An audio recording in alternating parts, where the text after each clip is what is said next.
పరిశుద్ధ గ్రంథం ఛానల్ వీక్షిస్తున్న ప్రతి ఒక్కరికి దేవుని పేరిట వందనాలు తెలియజేసుకుంటున్నాం. ప్రేమ, సంతోషము, సమాధానం సదా మీకు తోడైండి నడిపించునుగాక. నిన్నటి దినాన ఎస్తేరు గ్రంథము 9వ అధ్యాయం చదువుకున్నాం. ఈరోజు ఎస్తేరు గ్రంథము 10వ అధ్యాయం చదువుకున్నాం. రాజైన అహష్వేరోషు రాజ్యమును సముద్ర ద్వీపములను పన్ను చెల్లింప నిర్ణయించెను. మొర్దెకై యొక్క బలమును గూర్చియు అతడు సామర్థ్యము చేత చేసిన కార్యములన్నిటినీ గూర్చియు రాజు అతనిని ఘనపరిచిన సంగతిని గూర్చియు మాదీల యొక్కయు పారసీకుల యొక్కయు రాజ్య సమాచార గ్రంథమందు వ్రాయబడి ఉన్నది.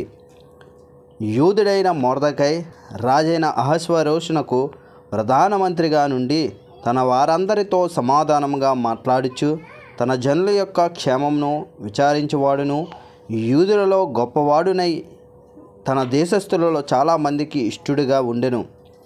ఇంతటితో ఎస్తేరు గ్రంథము 10వ అధ్యాయం పూర్తయింది. రేపటి దినాన యోబు గ్రంథము 1వ అధ్యాయం చదువుకుందాం. ప్రేమ, సంతోషము, సమాధానం సదా మీకు తోడైండు నడిపించునుగాక. ఆమేన్.